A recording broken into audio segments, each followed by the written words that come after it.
ชิงกี่ละเมาโอ้บ่ได้นี่ชิงน้อยโพดชิงแล้วก็ชิงพูดแต่นั่นชิง30พูดเนาะอันนี้มัน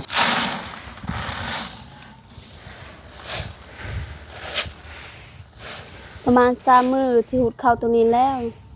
ยังเข้าตัวอื่นอีกคือยกกระชิเจ้าทีแล้วกระชิเทใช่รถเอาดึงกระเป๋าไว้ตึงๆให้ตึงๆนี่จะว่า80โลขึ้นจัก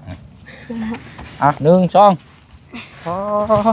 เห็นเป็นไรเอียงบ่เอียงสิบ่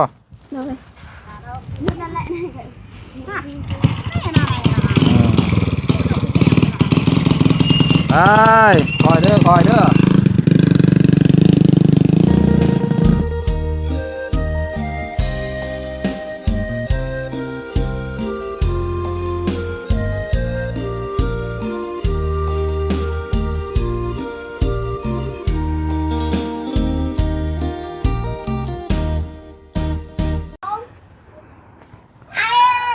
เอาพี่น้องเนาะวันนี้ก็มาฮอดจอดถึงเป็นที่เรียบร้อยแล้วพี่น้องเด้อเนาะมาเยี่ยมยามทางน้องไม้ก่อนมื้อนี้พี่น้องเนาะเป็นจังไดเนาะเกี่ยวข้าวเกี่ยวน้ำเฮาแล้วบ่มื้อนี่ก็ฟ้าฝนก็สิตกเลยพี่น้องเนาะถ้าเกี่ยวบ่ฮอดจอดบ่ทันนี่ข้าวนี่มีสิทธิ์ที่จะออกงอกได้พี่น้องเอ้ยเนาะไปเอาได้พี่น้องเนาะก่อนจะเข้าไปหาไปชมพอดีว่าอันนี้เนี่ยจังน้อยพี่น้องเนาะบ่สบายเดี๋ยวติดกันเพื่อที่บดแดนในบ่สบายอีกได้เนาะพี่น้องเนาะมาอยู่หน้าบ้านเฮือนซ่านของทางน้องน้ำแล้วก็จังสีพ่วงไปเฮือนน้องไม้พุ่นละพี่น้องเนาะกราบทักทายสบายดีและสวัสดีพ่อแม่พี่น้องเบิดสู่ขู่สู่คนเด้อพี่น้องเนาะมาพบมาเจอกันอีกคือเก่าคือเดิมพี่น้องเนาะช่วงนี้ก็อากาศเปลี่ยนแปลงเนาะพี่น้องเฮาก็ไข้ลายได้พี่น้องเนาะช่วงนี้ก็ต้องระมัดระวังพี่น้องกินยาต้านฆ่าเชื้อไว้เนาะเอาแล้วก็สิไปหาเยี่ยมยามทางน้องไม้เนาะเดี๋ยวแจ้งเพิ่มเติมน้ำกันสำหรับทางไฟเนาะไฟฟ้านี่แหละพี่น้องเนาะเดี๋ยวพูดคุยน้ำกันอีกเนาะสำหรับทางน้องไม้เพราะหลายคนหลายพี่น้องก็ยังรอติดตามอยู่เนาะเดี๋ยวทางพ่อน้องเปียก็สิแจ้งเพิ่มเติมน้ำกันเป็นที่ระยะตามขั้นตอนนั่นแหละพี่น้องเนาะโอ้ผู้เนาะกระสอบอย่างเด้นี่ชอบมักซาดีบ่นี่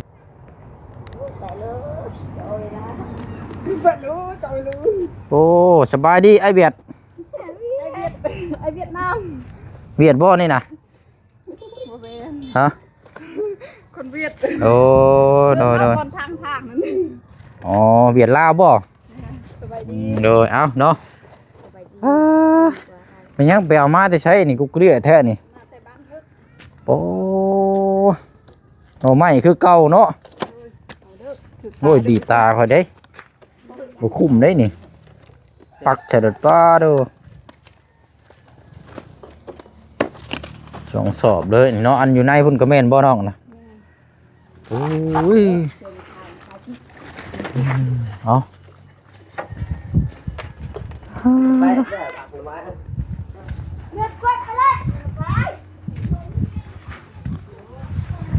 โอ้ยเนาะโพดหน่อไม้กันช่องล่างเลยปาดกันก่อนอันนี้เจ้าเดียวบ่เลยบ่น้องนี่ช่องเจ้าคุณอันนี้ได้ปั้นก่อนนี่ต้องติดบ่บัดนี่ติดช่างกิโลละจดไว้บัดนี้เนาะโอ้เอาดูชิงกี่ละเมาโอ้บ่ได้นี่ชิงน้อยโพดชิงแล้วก็ชิงพูดแต่นั่นชิง30พูดอันนี้มันชิง50บ่นี่30เนาะเอาต้อง50พุ่นเนาะจังสิอยู่บ่ได้ต้องเอาชิง50มาเปล่ากินต่อเบิดเปล่าเปล่าเด็ดตัวน้อยนี่ลองเบิ่งเนาะเด็ก30เตะเลยยิ่งไปเกาะตอกไปเตะกุกคุ้งใช่ป่ะคุ้งคือเก่าคุ้งไปบ่ได้เนาะอันนี้เป็นแม่นซิงป่ะเอาตัวเปลี่ยนตัวชิง50ตัวใหญ่ๆน่ะมาติดบ่ได้ดอกมันจำเลยมันตึงตาบ้างแม่สินั่นมันเป็นชิงนะครับจ้ะเนาะจังว่ากันงานไปป้าลงเลยเบิ้มเดี๋ยวชุบมาเสียเดียวจังสีมาเยี่ยมยามเด้อน้องเด้อ โดยไปหาทางน้องไม้ก่อนพอดีแล้วนี่เนาะเปลี่ยนซิงค์ไม้นี่เนาะมัน30โอ้โอ้ไปทางใดน่ะ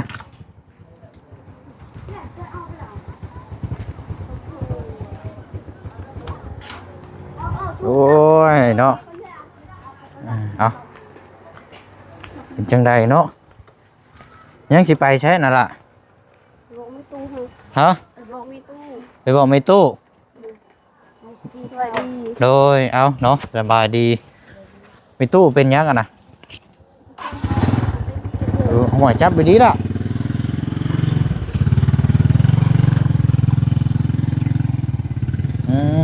โอ้เข่าเนาะโถ เบื่อจะตลาดไทยผัดข้าวก่อน เจ้ามาแต่ตลาดฉันบ่โอ้ยน้องเอาไปเชียงอันนี้ไม่ก่อนเดี๋ยวมันสิบ่ได้ยินเพราะว่าช่วงนี้ก็ลมแห้งครับ โอ้ระเบาลอยดิ รอยังนี่เป็นอันนี้ใส่ปิดตะผากนี่อยู่ โอ้แล้วเอาไป เนาะเอาดูแลเข่าเนาะอันนี้นะ โดย มันคือตากมันแคบแท้ล่ะมันจะบ่เหี่ยบ่ มันมีเพบัตแล้ว เอาไผบัตรคืนหลายอยู่เบิดแล้วบ่ มันก็เข้าไปอยู่ไฮแล้ว อ๋อพอเจ้าไปให้ โดยผมพ่อแม่หายืนก้อนจะหน่อยซีเขา อันพ่อกับแม่ก็อยู่หุ่นบ่เดี๋ยวนี้นะ โดยหัวมือตลาดเช้าแต่อันแม่คอยไปอยู่นั้น โอ้ไปตลาดเช้าเนาะ โดยที่ซื้อละมันได้200,000ซื้อละมัน100,000ที่ซื้อ โอ้เนาะอันนี้นั่นเข้าให้อันนี้เนาะ โดยเขาทางพญาจีดีเป็นหมวกมันแต่ทางที่มันเข้ามานั่นเขาซื้อว่าเขาไม่เขายังไม่ได้เมื่อแต่ตอนนั้นยังเขาไม่ได้ตามนี่แต่สำนีแหละหมดเลย กินข้าวไหม้เนาะจังแซ่บเนาะเอาตอนเกี่ยวมาไม่ไหม้ตำไม่ไหม้นี่แหละมันจังหอมมันจังกิน มี แซ่บ 5 ก้อนสิตามเขาขายพวกทั่วแน่ไล่มันซื้อ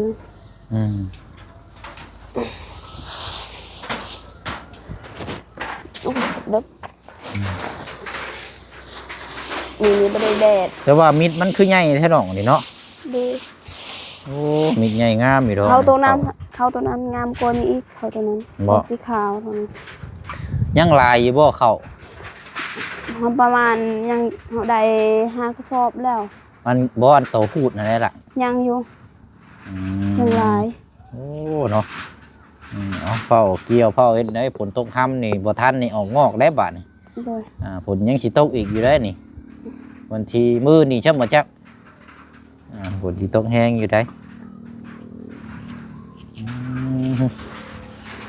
เอา ง่ายก็ง่ายเบิ่งง่ายเลยเขา อันนี้พ่อตำได้แต่พ่ออันนี้นั่นล่ะ โดย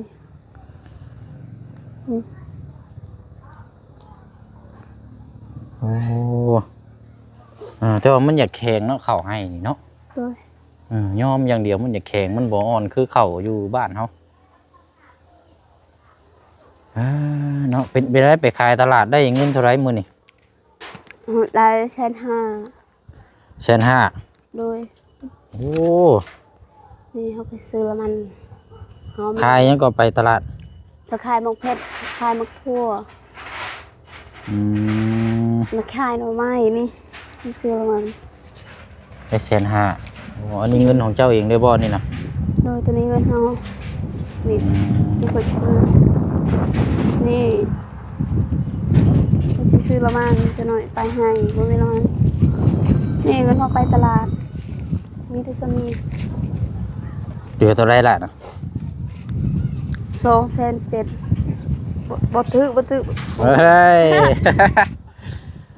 โอ้ผิดก็ผิด1,700,000ยัง 1,700,000 โดย 1,700,000บ่ โดย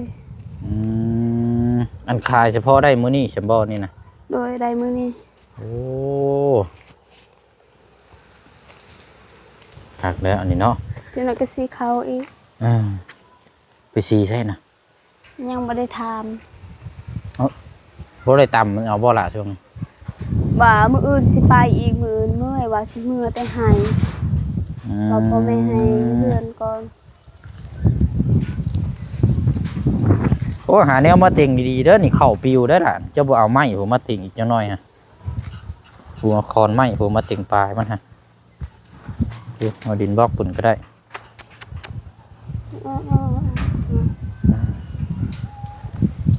ในตู้สิถามก่อนไปจังหน่อยใส่รถอีกหางนึง ยังสิเอาไปซีอยู่อันนี้เนาะ โดยเป้าหนึงตัวนี้ มันเบิดนี่ได้เป่าหนึ่งบ่ โดยทั้งหมดเป้าหนึง อ๋ออันนี้มันพอให้ใช้กระสอบได้เด้อล่ะ ได้แล้ว ใช้กระสอบเจ้าอยู่ใช้ใช่สิเอาไปซีแล้วบัดนี้เนาะ โดย โอ้เอา อาจอกันไหน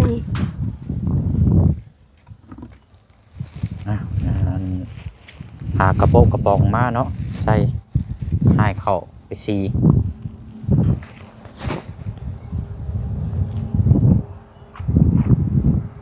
ได้บ่ล่ะโอ้มันสีเฮียได้นี่เอาสิจับไว้ให้ก่อน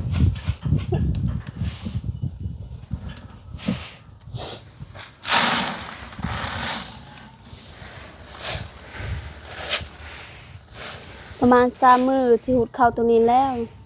ยังเข้าตัวอื่นอีกว่าเข้าตัวนั้นยังบ่ได้สุกคือหน้าว่าเอาเพิ่งว่าสิไปคือกันเอาไปเบิ่งให้เฮา ไปใช้ก็ ไปเบิ่งให้ อืม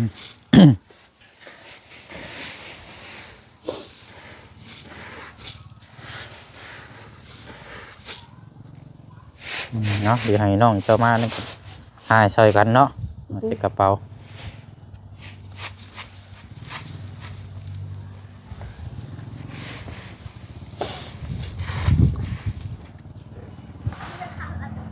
โอ้อันนี้มาเลย แล้วเอาล่ะจืดอู้เอาให้นี่จืดเอาน้ำปลาน่ะไปช่วยแล้วกี่แต่ละนี่ยังบาทนี่ บ่ได้เห็นมีตู้เขาอยากเขาไปใส่แนวกระดังอัน โมเมนต์เราไปทำมันมองสีเข่าบ่ โอ้โหเขาคือกัน อืม จะบ่ได้กิน อืม แนวกระดังแต่ว่า ครับเนาะให้เข่าก่อนตัวนี้ต้อมเข้าไปบ่ล่ะตัวนี้กัน ดู หรือว่าสีให้เข้าแบบนี้ด้วย ใส่อยู่เปล่านู่นแนวกระดัง ไปทั้งไรแต่มีตู้บานนี่ บ่ได้กินข้าวแล้วมื้อป้อมช่วยอันอมรมอใครอาจจะเอาไว้ตรึ เข่าเบิดสำบ่ ดู เอาลองถามเบิ่งยังบ่ทันได้คำอยู่เนาะโซลานี่ไปซีอยู่ไสซะอยู่เฮือนหลังนี่บ่ บ่ครั้งแรกนี่เขาสิบ่เคยมีแต่ตำ มีแต่ต่ำเนาะ ดูอ๋อตำเสีย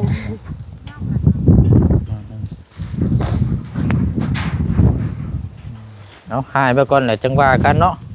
ไปสิเอาไปซีอยู่ไสกันโอ้ลมฉันก็มีแต่ตำมาแล้วพอได้1ก้อนหมูแดง กินข้าวเย็นแล้ว ข้าวเย็น ดูคุณจะเอาที่ไหนก็ช่วย เขาก็มีใหญ่ใช่ไหมเนาะนี่กู นี่ข้าวตัวนี้ยังไม่ได้สุกข้าวตัวนี้ ใหญ่คักดีเหรอ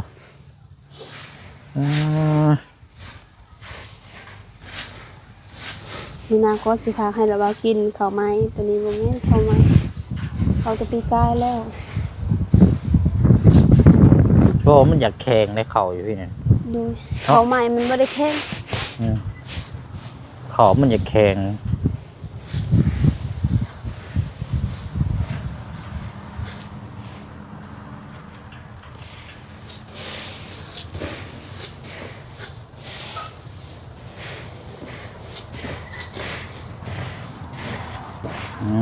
เนาะโอเคแล้ว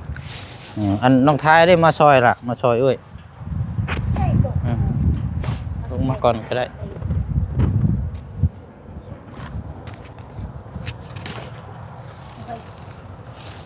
เตรียมเขาไปซีเขาอันที่ไม้มอบให้นำเบิดแล้วนะเนาะ โดย บริษัทได้กินเขาวไหม้เนาะ นายยงหน่อยบ่าว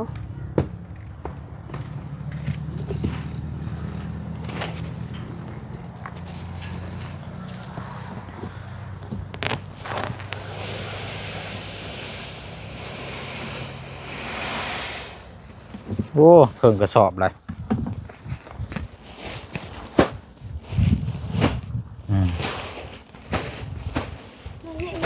ปะตัวนี้เฮ็ดในได้บาทนี่ เดี๋ยวเอา ต้อมเขาบ่ล่ะไปกวดเอา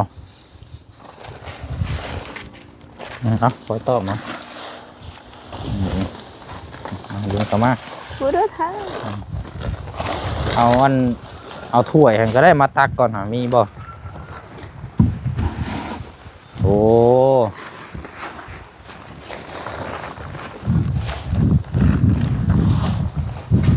แปะ เฮียตั้งงานสุดเลยแปะหรือไหนเดี๋ยวที่เอาถ้วยก่อน กระเป๋าตีใช่ ไปเอา มีตู้นะเราสิไปสิได้ เมื่อแล้วไอ้ตั้งงานพูดน่ะ บ่เอานั่นใช่ละเอาใส่ถ้วยฮะบ่ได้มันสิยากนั่นเอาใส่ถ้วยตักเอา เดี๋ยวฉันรักแววให้ ห้องเพลงระบาด แล้วเขาเอาเอ้ยกวาดเลยอีเขา เอาไปซีบ่ ที่สี่ ใส่รถจักรได้ไป ใส่รถอีหางนั่นแหละมันไม่ได้ง่าย ทำมันยาเบิ่งไปซีอยู่ไสซะละ แต่ว่ามันเราจะอ่ะตรงที่ไปไม่ได้เดี๋ยวเอาให้เดี๋ยว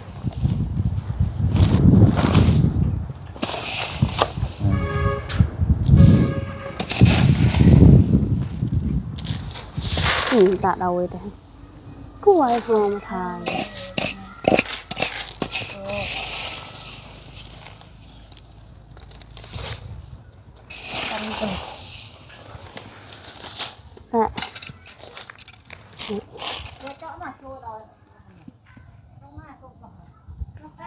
เฮ้ยเบิ่งบ่เสียงสิซอยบ่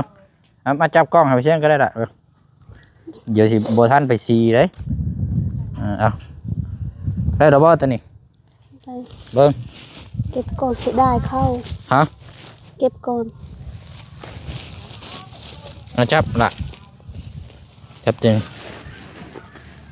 จับตึงโดดเอา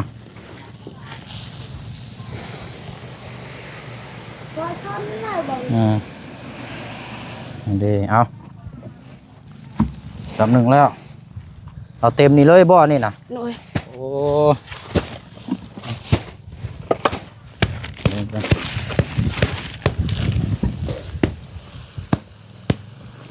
เอากระถางมาแบบนี้เอากระถางมา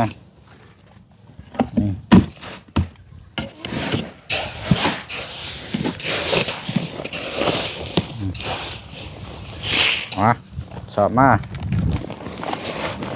คนจิตกแท้เนาะ อย่าให้ตกมืออื่นบ่ได้ไปหายแล้วก็ตก ฝนตกแล้วมือนี่เนาะ มีแต่เงาเลยมีแต่ผู้ตกบ่ได้หูเข่าสิได้เข่าจะน้อยบ่ได้กินแล้วเข่า มันออกงอกอยู่แล้ว สิได้ดินี่ ใช่มาเอานั่นมาขอจงเข้ามาในพี่ก็ได้เอา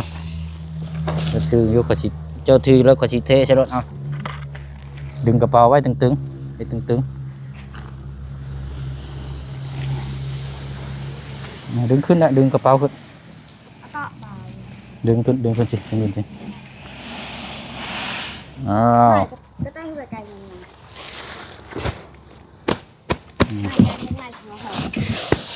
ใช้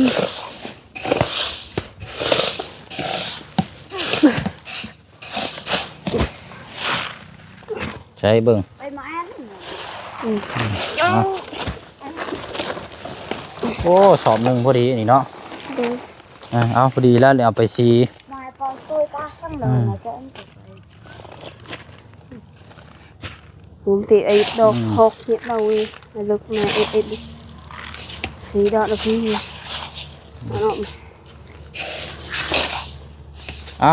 มาที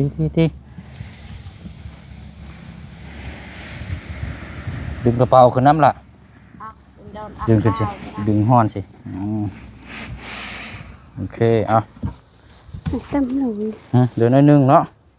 เรื่องโจมมองนี่มาโจมมองว่าโจมตัวนี้ออกมาพี่อะไรเลยเอาครึ่งแล้ววันนี้มัดแล้วเอาพอแล้วบ่ใส่ไปได้แล้ว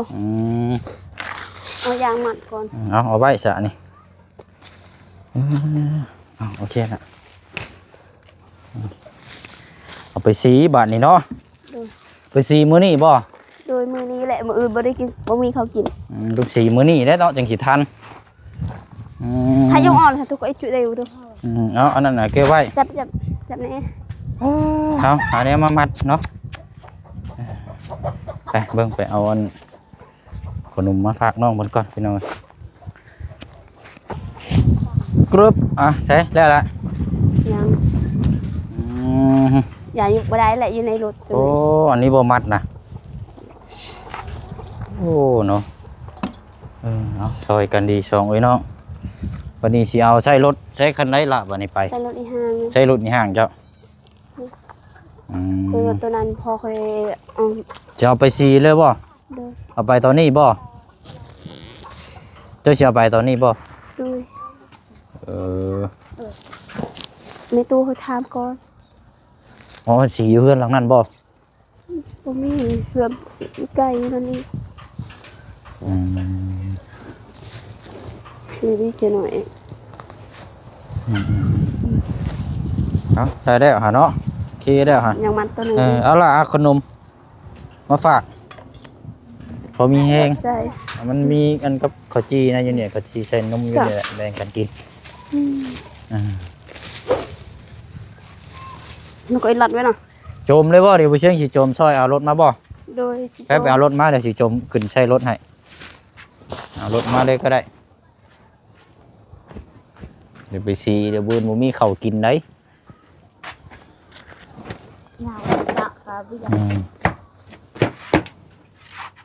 โอ้มัดเข่าก็ได้เนาะเจ้าก็เนาะมัดกระสอบเข่ากันเก่งเนาะเจ้าเนาะโอ้ระวังđấyดีđấyมันดีตาđấy kia còn một vô xì khẩu muôn đấy đấy hả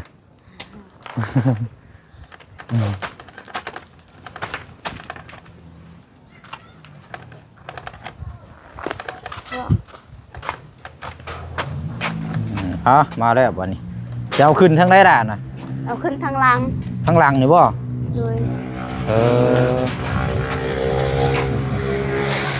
เจ้าชิต้องเคยตะกุเฮ้ยเนี่ยข้ามบ่บ่นี่มันก็ต่างเบามันก็เด็ดโอ้เอาไล่เลยหาบ่นี่เก็บก้อนตัวนี้เก็บไว้เดี๋ยวลมพัดนี้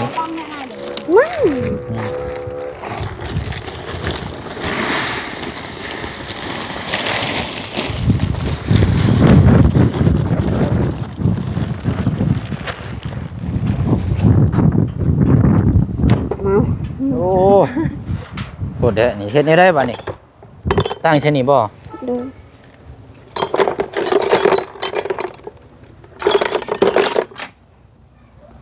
แกเฮียอะไรผู้คู่เงี้ยลงเก็บไว้เด้อไม่ต้องไป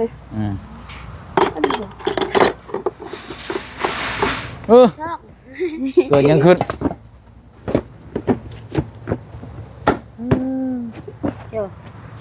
ตั้งนี่เลยป่ะดูเยอะอะไร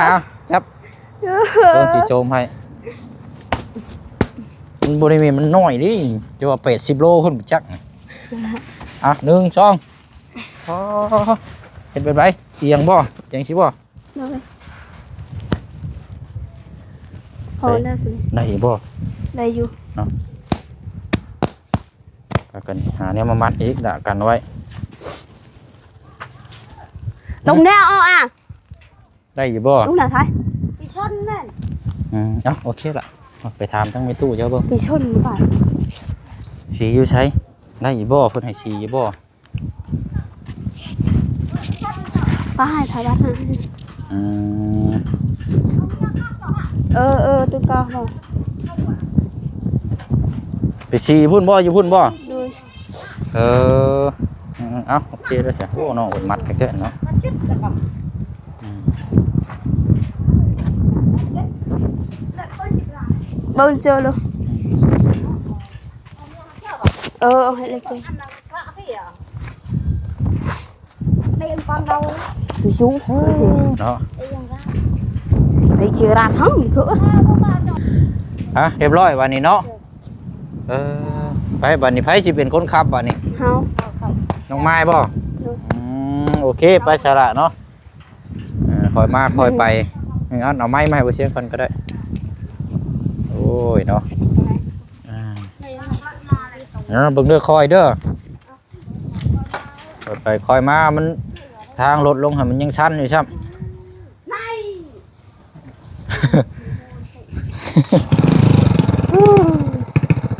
เอาไปแล้วโอ้อ๋อ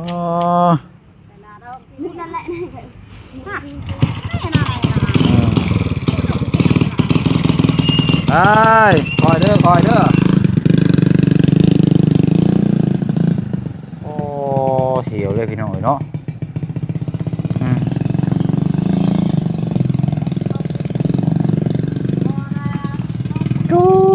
เนาะ